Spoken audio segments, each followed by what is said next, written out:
यहाँ पे ये डैमेज हो जाती है। हर पार्ट की एक सर्टेन लाइफ होती है। After that you have to replace it anyhow. Front brake caliper को खोल के ऐसे ही हैंड टाइट कर दिया, कोई भी उसको पूरी तरीके से स्क्रू टाइट नहीं किया। रोड पे यही आपको बचा रही है, तो सर्विस के टाइम पे आपको इसे बचाना होगा। Hello everyone, and very good afternoon. So as you guys already know me, so I don't think that I need any kind of introduction at this moment. और this is my machine R15M. अब आज मैं निकला हूँ bike की service कराने। हमारी bike में ऑलरेडी 37,635 किलोमीटर्स पूरे हो चुके हैं। सो इसके पहले जो मैंने सर्विस कराई थी वो ऑलमोस्ट 4,000 किलोमीटर पहले थी। अब यहाँ पे मैं आज चंडीगढ़ में हूँ, एंड हमारी एक प्रैक्टिस रन है इंडियन ओडिसी डे 3 के पहले। सो उससे पहले मैं बाइक को प्रिपेयर करना चाहता हूँ, एंड मजबूरन मुझको चंडीगढ़ में ही सर्विस करानी पड़ रही है। यूजुअली मैं नोएडा में सर्विस कराता हूँ, एक्चुअली वो दिल्ली लग जाता है। आनंद विहार रेलवे स्टेशन के आसपास एक एस्को यामाहा एस्को मोटर्स नाम का शोरूम है। जनरली मैं उन्हीं से, एक विपिन नाम का मैकेनिक है वहाँ पे, बस उन्हीं से मैं करवाता हूँ जनरल, क्योंकि मैं नहीं चाहता कि कोई भी रैंडम इंसान मेरे बाइक पे काम करे। सो अभी यहाँ पे मुझे कोई आइडिया नहीं है कि कैसा सर्विस सेंटर कैसा काम करता है, वहाँ के कैसे मैकेनिक हैं। बट अभी फ़िलहाल हम निकले हैं यहाँ पे, काइंड ऑफ रिस्क ले रहे हैं, ट्राई करते हैं, क्या पता थोड़ा बेटर मिल जाए हमें एक सर्विस कनेक्शन यहाँ पे। फ़िलहाल जो मुझे जिन चीज़ों पे मुझे फ़ोकस करना है वो इसके आगे की कोन बेयरिंग है, थोड़ी सी डैमेज हो गई है। अब डैमेज इन सेंस, जैसे भी किसी भी पॉट होल में हाई स्पीड पे मैं जाता हूँ या फिर बहुत ज़्यादा बम्प वगैरह आते हैं, सो उससे ये जो कोन बेयरिंग है हमारी यहाँ पे, ये डैमेज हो जाती है। अब इसकी वजह से क्या होता है कि जब आप ब्रेक लगाते हैं या फिर छोटे मोटे गड्ढों पे जाती है, तो गाड़ी का अगला पैनल जो होता है थोड़ा सा खड़खड़ की आवाज़ करता है। थोड़ा बैलेंस नहीं होता वो। सो फिलहाल ये एक मेजर पॉइंट हमारा जिसको मुझे ठीक कराना है। आई गेस इसकी कॉस्टिंग अराउंड 2,500 से 3,000 के आसपास आएगी, क्योंकि पूरी हैंडल टी खुलती है। हैंडल ग्रीसिंग का अकेले वो शायद 400 रुपये के आसपास चार्ज करते थे। हैंडल ग्रीसिंग भी इस बार करानी है, हालांकि मैं हर अल्टरनेटिव सर्विस पे कराता हूँ। और इसकी पीछे की टेल टूट गई है, नंबर प्लेट के ऊपर की प्लास्टिक, उससे भी काफ़ी बजिंग की आवाज़ आ रही है, उसे भी चेंज कराना है। प्लस जो हमारा पिछला फुट पैग है, इसकी ये पिन, ये भी दोनों साइड बज रही है। तो मुझे अपनी गाड़ी में किसी भी टाइप की आवाज़ नहीं चाहिए। I know it's going to cost a little. मैं एस्टिमेट बना के चल रहा हूँ अराउंड 6-7 थाउजेंड के आसपास की सर्विस होगी, जो कि जनरली एक एवरेज सर्विस कॉस्ट आती है इसकी। यूजुअली बाकी लोगों के नज़र में R15 is kind of a cheap to maintain, but if you want to provide a good service, definitely इसमें बहुत सारे खर्चे आते हैं। आप किसी भी पार्ट को, अगर कोई भी पार्ट डैमेज हुआ है, उसको रिपेयर कराने के बजाय मैं प्रेफर करता हूँ उसको पूरी तरीके से रिप्लेस कर दिया जाए, to maintain its original performance. अगर वो पार्ट परफॉर्मेंस, हैंडलिंग या ब्रेकिंग से रिलेटेड है, तो this is this part actually handling से रिलेटेड है, तो हाँ, इसको मैं रिप्लेस, इसी कौन बेरिंग रिप्लेस कराना चाहूँगा मैं। बाकी इसका जो लास्ट सर्विस थी 33,600 पे हुई थी, एंड उसकी कॉस्टिंग अराउंड आई थी मुझे 7,400। काफ़ी चीज़ें हुई थी, मुझे एग्जैक्टली याद नहीं है, बट क्योंकि मैं अभी चंडीगढ़ में हूँ और मैं सर्विस बुक जो मेरी है वो मैंने नोएडा में ही छोड़ दी है, सो मुझे एग्जैक्टली याद नहीं है। एक पिक्चर पड़ी होगी मे बी, उससे शायद मुझे आइडिया लग जाए, मैं आपको दिखा दूंगा कि एग्जैक्टली क्या क्या चीज़ें उस पर हुई थी। बाकी सर्विस सेंटर पहुंचते हैं, then I let you know कि इस पर क्या क्या चीज़ें हैं जो होने वाली हैं, उनकी कॉस्टिंग कितनी है। चेन एज़ ऑलवेज़ मैंने खुद से साफ़ कर ली है पहले, बिकॉज़ सर्विस सेंटर की चेन क्लीनिंग मुझे पसंद नहीं आती। वो उसको क्लीन करने के बाद उसको पूरी तरीके से ड्राई नहीं करते और उसके पहले ही ल्यूब लगा देते हैं। सो हाँ, वो हेल्थ को इम्पैक्ट करता है, चेन की लाइफ को इम्पैक्ट करता है। सो मैं प्रेफर करता हूँ खुद से साफ़ करना, and it also helps me to save around 300-400 rupees, 300 rupees almost. Okay, so I'll resume the video once I'm on the service center. See you there.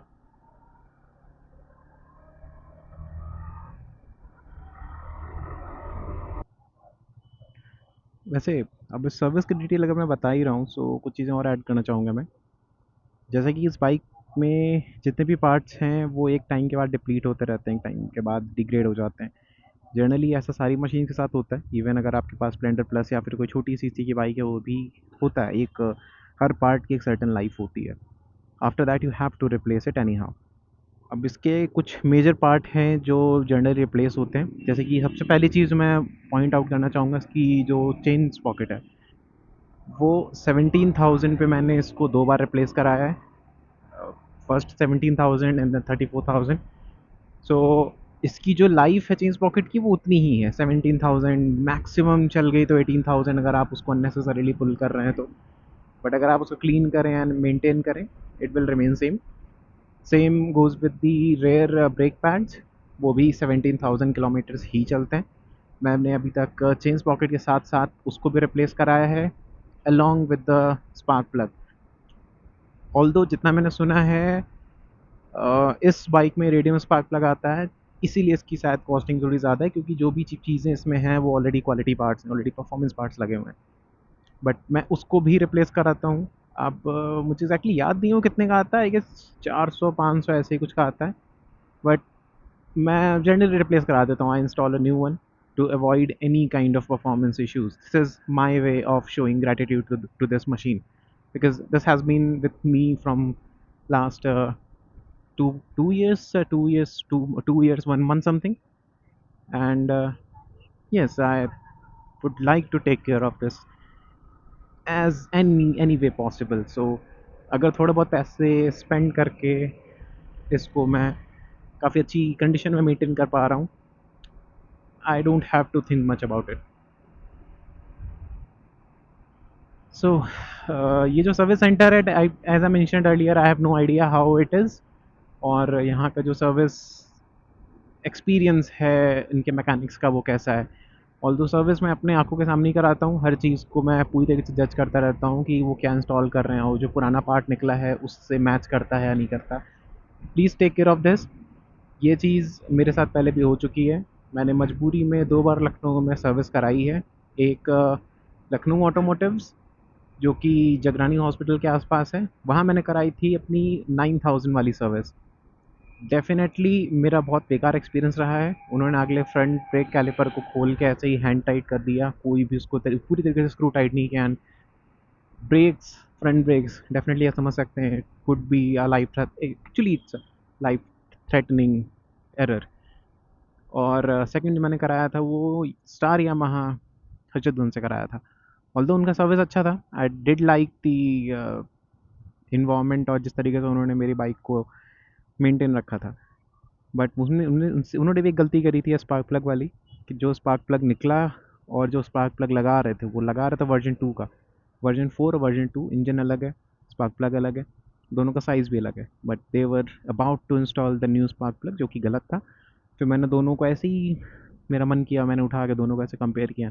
I found कि वो गलत लगा रहे हैं। So you have to be cautious, because at the end this is your own machine. Road पे यही आपको बचा रही है, तो सर्विस के टाइम पे आपको इसे बचाना होगा। अब सर्विस सेंटर अगर ये बोलते हैं कि नहीं, आपको कस्टमर लाउंज में बैठना है and you are not allowed to stand while your machine is on the ramp, मैं नहीं करा रहा सर्विस वहाँ से। मुझको पूरी सर्विस अपनी आंखों के सामने देखनी है, क्या हो रहा है इस बाइक पे, I have to know. Although I prefer to do the basic stuff by my own, just like installing the front brake pads. थोड़ा सा खोलना पड़ा, थोड़े से टूल्स अरेंज करने पड़े, but at the end I like to do the basic things by myself, just like chain cleaning हो गई, या फिर मेरे पास अभी टूल्स की थोड़ी सी शॉर्टेज है, और एल्स मैं इसके पैनल को खोल के इवन रैप वगैरह भी मैंने खुद से ही किया है। So this is kind of a harmony between you and the machine. आपको एक कनेक्शन बिल्ड करना होता है। खैर फिलहाल वी आर ऑलमोस्ट देयर, हम ऑलमोस्ट सर्विस सेंटर पहुंच चुके हैं। आई होप यही है, बिकॉज मुझे रास्ता नहीं पता है।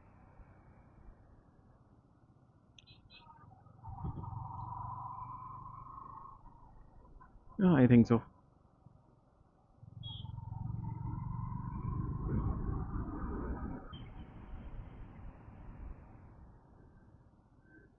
It is.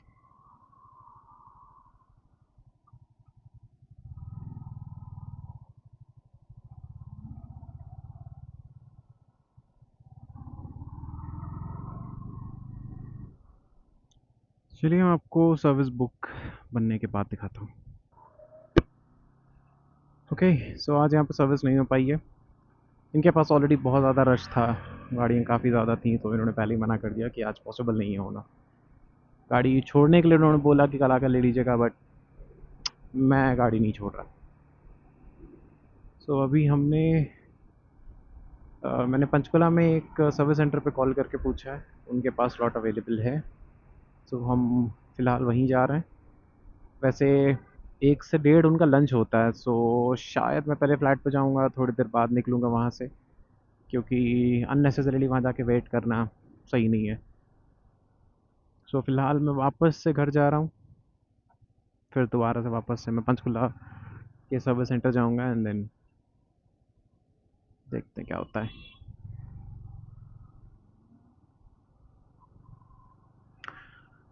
सो फाइनली इस टाइम पंचकुला के सर्विस सेंटर पे हैं। टाइम हो रहा है 1:47 इस वक्त। सो इस शोरूम का नाम है पॉपुलर यामाहा। देखते हैं, वैसे एक बार पहले मैं आ चुका हूँ यहाँ पे, जब मुझे चेन लीव लेना था, एंड ये इस बार मैं आज दोबारा आ रहा हूँ यहाँ पे। Okay, here it is, this is popular automobile. चलिए जॉब कार्ड बनवा के फिर रिज्यूम करते हैं।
ओके, सो सर्विस पूरी हो गई है फ़िलहाल। 11:50 के आसपास मैं घर से निकला हूँ और अभी 6:06 हो रहा है। सो इसने ऑलमोस्ट मेरा पूरा दिन ले लिया है। इतना टाइम डिमांडिंग है कि जितना तो मैं अपने किसी और फ्रेंड को नहीं दे पाता। खैर, टेल चेंज हो गई है, नंबर प्लेट को उजाड़ने में उनको तो ज़्यादा दिक्कत आई है। कोन बेरिंग भी चेंज हो गई है, और ओवरऑल अगर सर्विस सेंटर के बारे में बोलें तो जो मैकेनिक थे इनके, they are kind of okay okay. I mean थोड़ी सी सफाई की कमी लगी मुझे, बट जैसा भी था इट वाज ओके। पीछे नंबर प्लेट लगाने में जैसे मैंने बताया कि वो काफ़ी प्रॉब्लम हो रही थी, या तो एग्जैक्टली इशू ये आ रहा था कि उन्होंने जब नट निकाला पीछे की नंबर प्लेट की लाइट का, वो उनसे वापस लगा नहीं, उसको उन्होंने जुगाड़ से बिठाया। फिर जब नंबर प्लेट निकाला तो एक मेटल की स्ट्रिप होती है, वो भी इनसे वापस नहीं लगी। तो अब कुछ चीज़ें हैं जो चीज़ मैं देख रहा था, मैं खुद करना होता तो मैं बेटर कर लेता, क्योंकि मैंने किया भी एक चीज़ में, मैंने उनको ऐड करके दिया, फिर रबड़ निकल गया था एक। खैर, फ़िलहाल कोन बेरिंग चेंज हो गई है, सबकी कॉस्टिंग डिफरेंट डिफरेंट आई है। टोटल जो मुझको प्राइस पड़ा है 3315 rupees. So 3315 rupees in total. So काफ़ी सस्ती सर्विस रही है वैसे, क्योंकि जो पार्ट्स चेंज हुए हैं देवर कॉस्टली। शायद 1700 के आसपास की कोन बेरिंग थी, और उसका इंस्टॉलेशन उन्होंने अराउंड 480 के आसपास लिया है। आई पेस्ट द बिल हेयर। और जो हमारा पीछे टेल है, टेल सस्ता है एक्चुअली, एक 170 के आसपास का टेल पड़ा है मुझे, बट उसकी जो इंस्टॉलेशन है वो थोड़ी सी एक्सपेंसिव है और ट्रिकी है, इसमें कुछ ट्रिकी चार्जेस हैं, हिडन चार्जेस जैसे हैं कुछ, क्योंकि उनको उसको उस टेल को इंस्टॉल करने के लिए पीछे पूरी टेल खोलनी पड़ती है, and indicator, reflector, number plate, सारी चीज़ें पुरानी टेल से निकाल के नए टेल पे लगाना is a kind of hectic task. ये चीज़ मुझको नोएडा में भी सर्विस सेंटर पर उन्होंने इन्फॉर्म किया था कि वो प्लास्टिक का टुकड़ा तो सस्ता है, बट उसको लगाना महंगा लगता है। और सर्विस वाज ओके। अभी फ़िलहाल गाड़ी को थोड़ा सा हाईवे पर अप करके देखते हैं, देन पता चलेगा एग्जैक्टली कि कैसा परफॉर्म कर रही है। साथ में मैंने यामाहा और होंडा शोरूम जो कि आमने सामने, वहाँ पे एक स्कूटी का भी रेट पता किया है for one of my friend. इनको चाहिए तो इस दिवाली पे मैंने उनके लिए कोटेशन बनवाया था क्योंकि उन्होंने बोला था। फिलहाल आई गेस वीडियो ऑलमोस्ट काफ़ी इंफॉर्मेटिव होगी। This is this was one of the paid service. Engine oil change हुआ है, कोन बेरिंग चेंज हुई है, और पीछे टेल पे थोड़ा सा काम हुआ है। चेन तो मैंने ऑलरेडी खुद से क्लीन की थी। एयर फिल्टर ऑलरेडी क्लीन मिला इनको। ऑयल फिल्टर तो ऑब्वियसली हर सर्विस पे रिप्लेस होता ही होता है अलॉन्ग विथ इंजन ऑयल। और लेट्स ट्राई कैसा है, then I'll let you know the conclusion of this video. Keep watching.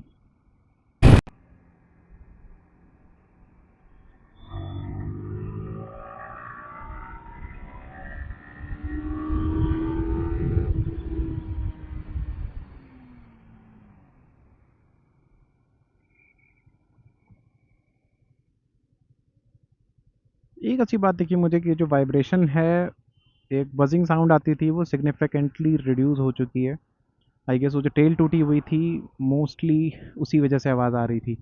Although जो फुटपैक के हमारे पिन हैं वो रिप्लेस नहीं हुए हैं क्योंकि इनके पास वो अवेलेबल नहीं था इस टाइम पे। एंड उस पर मैंने रबर बैंड ऑलरेडी टाइट किया था दोनों पे, सो आई गेस वो बजिंग साउंड काफ़ी रिड्यूस कर दिया उसने भी। और अभी वो जो रेव करने पे एक अजीब सी झंझनाहट की आवाज़ आती थी, अब वो नहीं है। So this is a good indication. बाकी ऑल दो सर्विस इज़ गुड, बाइक बहुत बढ़िया चल रही है इस टाइम पे। एंड ब्रेक्स भी प्रॉपर लग रहे हैं। जनरली वॉशिंग के बाद थोड़ा सा वो स्क्वीजी हो जाते हैं, बट अभी एवरीथिंग इज़ ओके ओके। अब एग्जैक्टली कैसे काम कर रही है ये तभी पता चलेगा जब मैं अब नेक्स्ट वीकेंड मंडे को चंडीगढ़ से लखनऊ राइड कर रहा हूँ, तभी इस बाइक के बारे में एग्जैक्टली पता चलेगा। और अगर कुछ भी ऊपर नीचे हुआ sir, I will take care of it. So thank you for watching. If you need any more any further information, please let me know. And thank you for watching and have a wonderful day ahead. Bye bye.